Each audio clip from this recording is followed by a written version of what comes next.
OMG. I cannot wait to tear into this. This one got flipped up. Extra juicery on there. Amazeballs. Can't wait.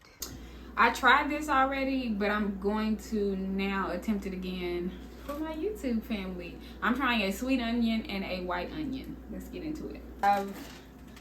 I have my pans here ready. I'm gonna do it in 2 different pans because I feel like being extra.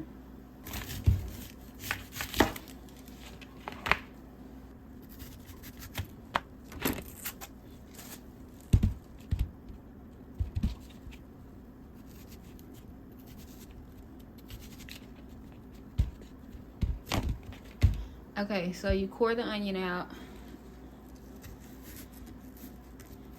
And I did this yesterday, or I did this when I made the last one. And I feel like it helps the flavors go. It helped the flavors get down to the bottom. So just cut like 4 slits in the onion. Alright, let's do the sweet onion.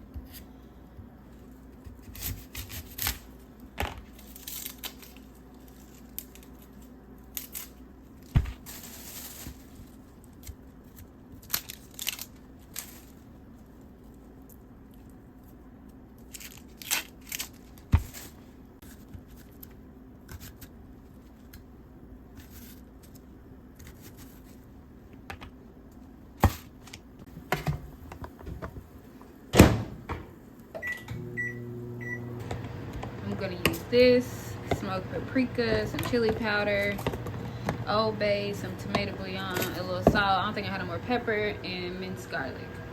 I'm excited because I'm starving. I have water boiling. I'm gonna add some potatoes and eggs to that because why not make this a whole boil situation? You're supposed to have more seasonings than this, but I'm working with what I got. So a wee bit of chili powder.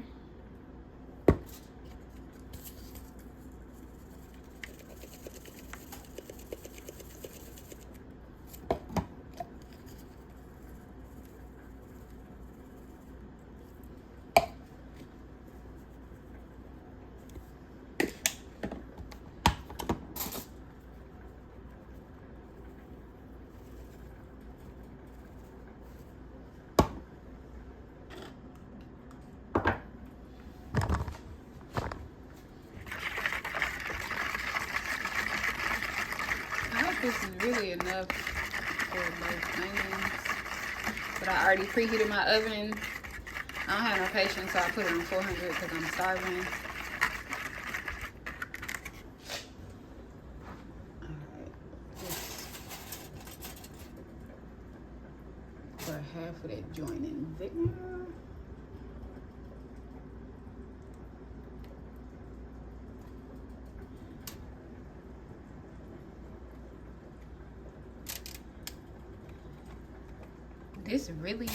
The butter itself smells good. Okay, so wrap this up.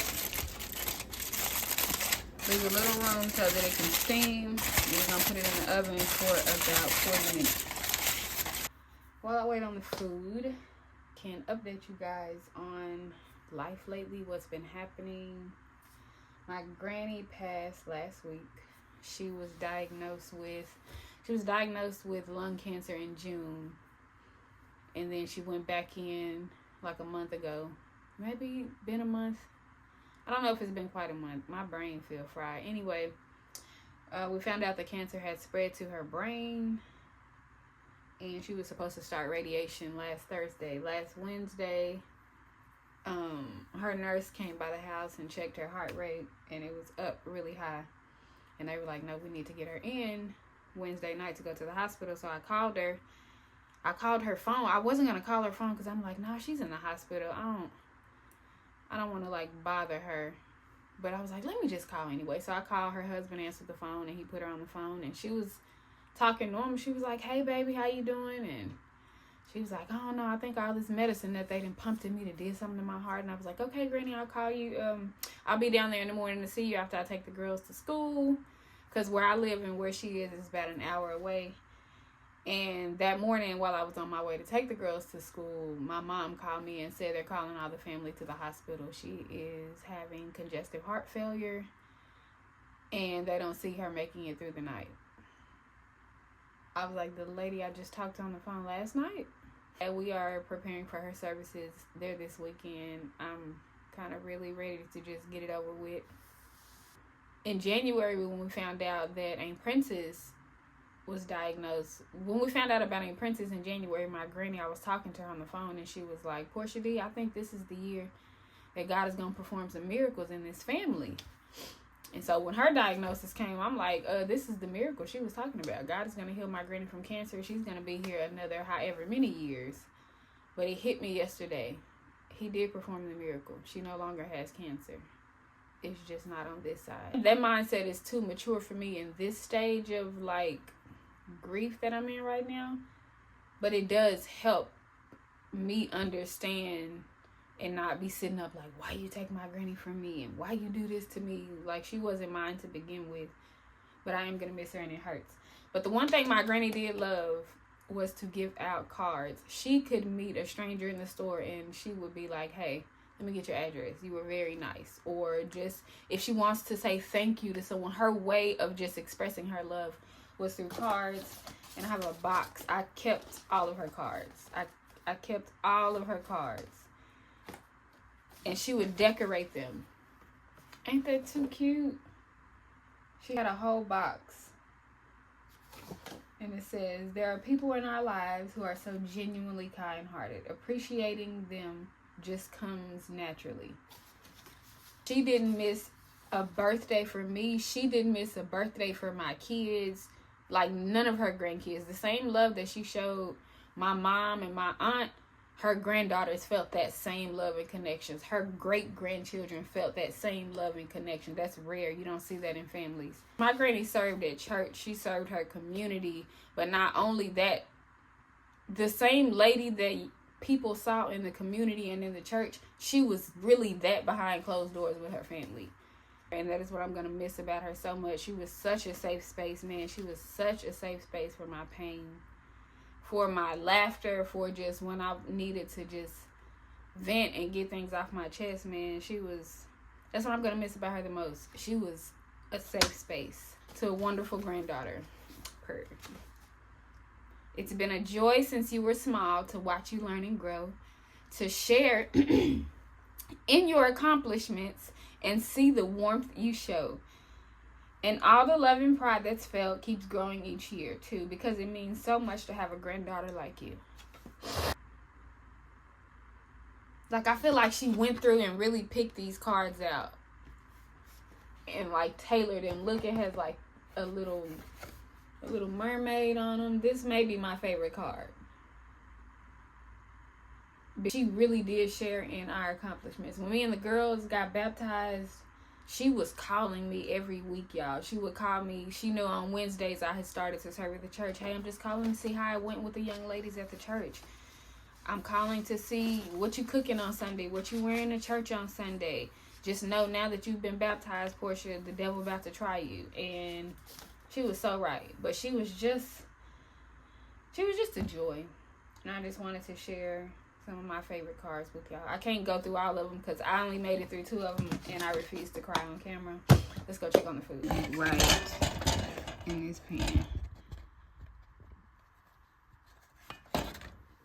Okay, let's look at the onions. It smells crumb diddly-umptious. And I let it sit in there just long enough. Look at that.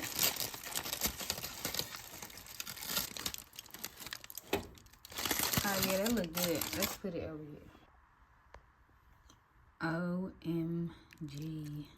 I cannot wait to tear into this.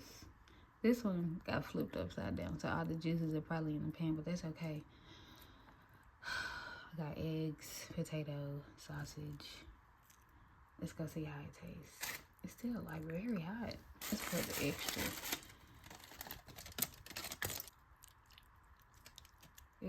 juicery on there. Amaze balls, can't wait. so hungry.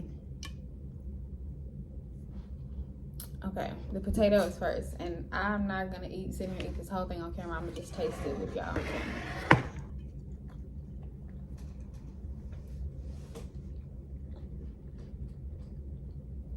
Potatoes busting. There's still steam coming off of it.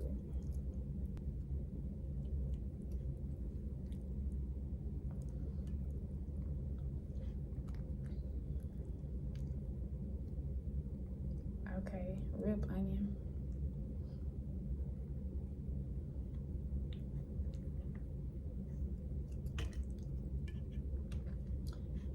Ooh, what if I put the potato inside? I just eat it with that.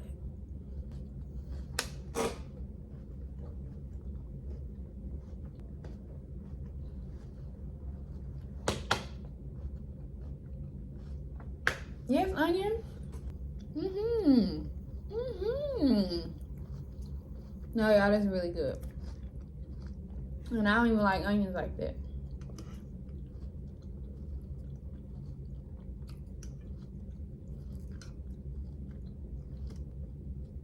One more bite. Look at the juicery.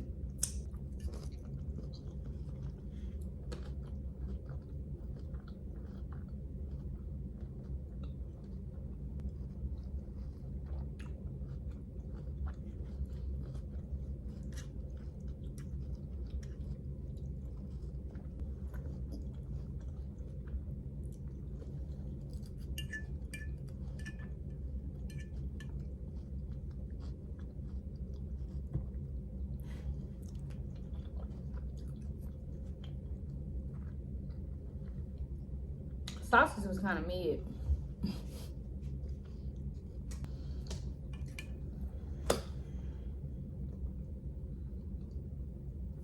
I don't know why I thought I was gonna be able to eat 2 whole onions, but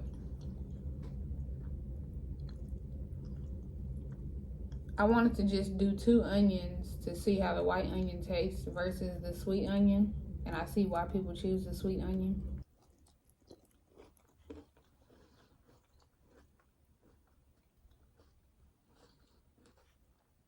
The white onion isn't bad. Like, it still tastes really good. I'm gonna enjoy it, but I like the sweet onion better.